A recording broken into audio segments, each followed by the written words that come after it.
Hey guys, how's it going? It's the Attack here. Uh, just wanted to talk to you about a really nostalgic thing. Years gone by, decades. You do beginning and an end, 10 years, decade, things change.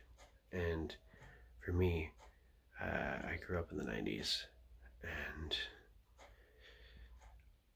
lately, the older that I get, the more and more I look back to the 90s and actually miss it. Whereas I never used to be a big fan of it, to be perfectly honest. Growing up in it, it was kind of garbage. I had a terrible youth, you know. There's a lot of good things I remember, and it's funny when I think back. It's always like my grandparents or my friends. The things I experienced. Rollerblading was a big part of my life. I used to go to the roller rink every Friday and Saturday night. I got competitive with it. I know it sounds weird. It was a thing back then. I had a place here in Ontario in Whitby called Wheelies. And we used to go every Friday and Saturday night, and that's how I got hooked on it. You do the duos with another girl, or you do a solo on your own, or you do a whole routine act with a bunch of people, and you just rollerblade to songs of the time. And at that point was late 90s, early 2000s coming into. There's a lot of good stuff. I think back, there were so many big parts of my life. I remember getting a Game Boy. It was a big thing. And then we saved up for Christmas, me and my cousin, and I got Pokemon Blue and he got Pokemon Red, and just skimping out just at the year 2000. I don't have my Red with me or my Blue, but you know what I mean? Game Boy was a big thing. Pogs were big before that, but Game Boy was becoming bigger, you know. And there was a lot of good stuff from the 90s, like the music was, Tragic Kingdom is by far one of the best albums to me from the 90s. Uh, they've never achieved the same message that they got on this album again, I find.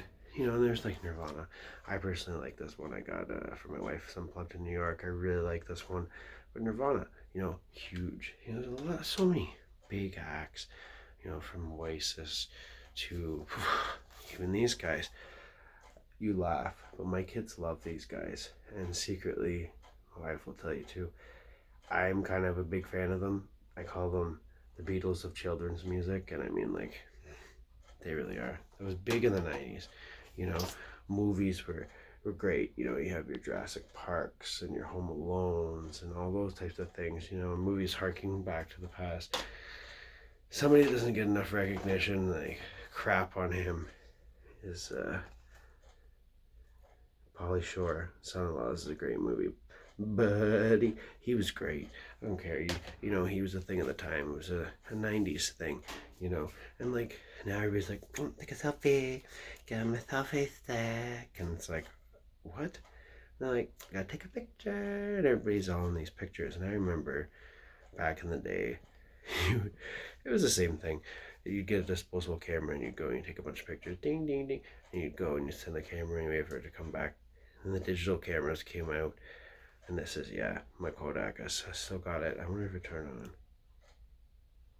And the batteries probably died like 5, 6 years ago. Anyways, and I get it. I was not so big on the selfie thing. It wasn't a craze back then, but people took pictures. We all took pictures. It was like, oh, gotta stop. Gotta take a picture. Might not see this again. And those photo albums just went away. And nobody looked at them. And it's like, that's a shame, Like, there were so many good things that we used to do back in the past, but there was a lot of crap too. Like, I remember dial up, like the sound, that was brutal. But then I look at high speed internet now and I'm like, 2021, first world country. I expect better from the internet. And some people say, oh, it's first world problems. And it's like, yeah, but technologically we should be further, and my phone's doing better than my router in my house. But that's how it goes. What's your favorite memory, whether you grew up in the 60s, 70s, 80s, 90s, 2000s, even now? Things that you think back and you're like, oh my goodness. Like someone mentioned the other day, GAC the other day, and the Nickelodeon slimes and goos. My brother had all that crap. They say the TV shows were better and the food was better. The fast food sizes, portions were bigger. Yeah, but that would attribute a lot of the obesity from my generation and the one previous to me, who fast food was easier than cooking for your family. Now we're going back to that more family oriented thing. And I think for this generation, it's hard to shift to that whole sitting down and having a dinner, because a lot of us didn't, you know, growing up watching, even as a kid, TV shows, things that got me into things like, people say Goosebumps. Oh, Goosebumps. Eh, being Canadian, we were really lucky. We had a show called Are You Afraid of the Dark? The Midnight Society. Woo! And they'd say, like, I call this the tale of the handmaiden's dress. And they'd throw this sand into the fire with like a magical sand, like flames would go up. And the story would start. And they were way creepier than Goosebumps, but that got me into horror even as a kid. I watched some horror movies I wasn't supposed to, but that particularly I was allowed to watch, so it was pretty cool. And have you at the edge of your seats. Goosebumps was, to me, like for the littler kids. Growing up, Transformers, and then Beast Wars came out, and we watched Transformers and Beast Wars, and I have a brother that's 6 years younger than me, so he watched Beast Machines and told me how the story ended. We ended up watching it. Little things. Polly Pocket was big. There was Mighty Max for the boys, those who remember. You know, Barbie was huge. Hot Wheels were huge.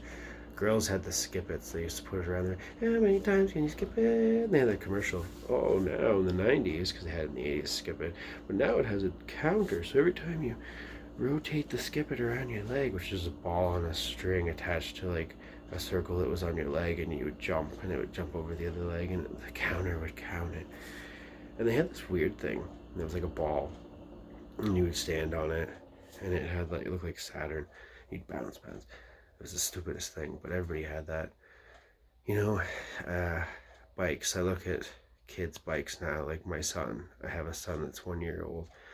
And I was a boy, so I'm looking at a lot of stuff now. I'm going like, oh, look what's back. Like, oh my goodness, So many cool things that I grew up with that I'll get to grow up with him. But the big thing was bikes. Bikes aren't the same as they used to be. They're all flat handlebar for the regular bikes. And when you're little, you get the ones that come up.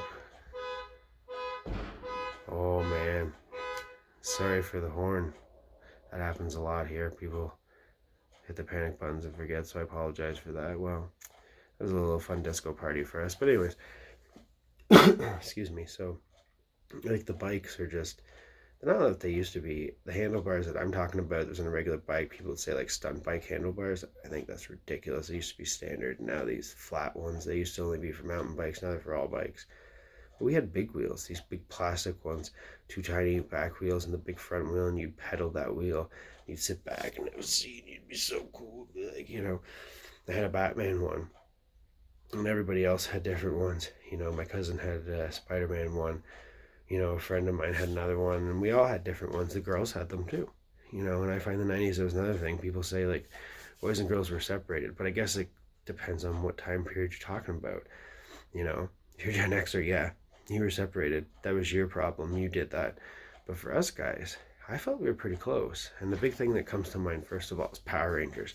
Like, go, Power Rangers. The original series, we loved it. Everybody loved it. Boys, girls. There's a yellow and a pink ranger. They're both girls. And I remember girls hanging out with us playing that. I remember girls playing Pogs. I remember, girls doing the yo-yo craze with us. I remember all the girls helping us learn how to skip.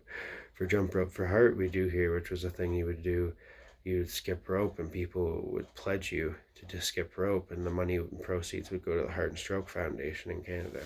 Well, in Ontario, at least. I don't know how the rest of the country is. Let me know. I don't know. Leave us in comments, because I have no idea. But, they say we were separated, but the kids weren't. We were pretty close. The toys started separating after that, even, because I remember my cousin, she had a Polly Pocket. And Polly Pocket's feet would fit into the little grooves inside the play set, I guess we'll call it. There's like a little, looks like a makeup packet, and you'd open it and it would be a whole world inside. Well, she would fit into those grooves. Me being a boy, I didn't have Polly Pocket, right? So we had a thing called Mighty Max, and it was virtually the same thing. The only thing is, test of time, Mighty Max did not stay. Polly Pocket did. But I remember the Mighty Max were the exact same size, exact same concept, but instead of being, girl things that girls liked at the time, it was like boy things that boys liked at the time, like dark, like magma and lava and monsters and mummies' tombs. Like, it was pretty cool. But I could take my Mighty Max character and actually put it into the Polly Pocket and vice versa with her and my sets, because they were literally the same toy, just different genders. So it made us play together. And even video games. A lot of girls play video games, regardless of what the older generations say, and even the younger ones now. And those gamer girls, you'll see them all across the net. We grew up with a lot of them, and they gamed with us, we gamed with them. We went to the arcade, they went to the arcade. We went to the movies, they went to the movies. We all went through the craze of cell phones becoming a thing. Text messages became a thing. Like, it used to be just, oh, you call. And then now I think back, text message is basically like a pager you can answer without having to go call the person. So, like, things have progressed. But when I look back, things were so much more simple because technology was halfway there. It didn't fully do the thing, for you. Kind of like I said to my wife, you can ask her, I've been saying it lately. We're lazy. That's it. We're lazy. That's the end of the story. Like, I want this and I want that and I want this. That's just because we're lazy. People say convenience. What's the the fine line between convenience and lazy? When I grew up, you had to go up to the front of the TV and go click, click, click, click, click, click, click, click, and click the metal clicker, and then you had older people, like relatives and families, that had TVs where the remote was attached to the TV, and you'd go to their house at Christmas and be like, what? We go to get up if you want to change the channel, or just rabbit ears to get your signal in with the antenna. Like, it was a different time. So it gave you more time for you guys to screw around and laugh about the little mistakes, like tracking on a VHS. DVDs, you don't have that problem. They skip, and it's like skipping's one thing, but actually having the movie play while the background, you can hear it, but you can't see it because it's all screwed, is not fun. Rewinding cassettes and CDs becoming a craze, even though they've been out since the 80s, they're more readily affordable for the average consumer, so we all started buying them. My parents started replacing all their cassettes and records with CDs, and it made me laugh because it's like, really, guys, you don't need to do that. Why don't you just keep it? Now people are collecting them like me, and it's like, well, I lost my game. But things were, a lot more fun for me. When we went to school, like, even Crazy Bones was another one that came in between Pogs and, like, Pokemon. And Pokemon was, like, 95, 96, so it's like, you say 95, but realistically it took until about, I don't know, that Christmas in 95 going into 96 where it actually took off here in this region in Ontario. So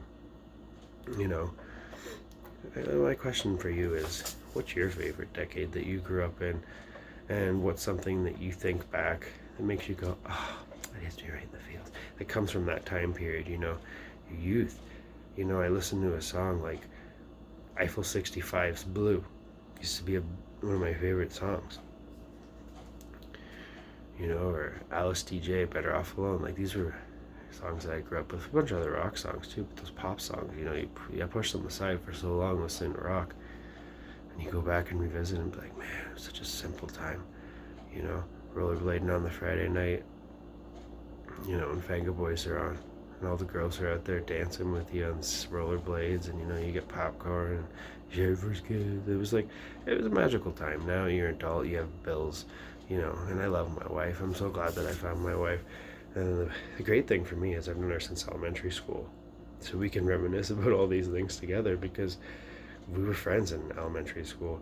I've known her for so long that it's like we can sit back and I'll be like, oh, you remember this? And she'll be like, oh my God, I remember that, or vice versa.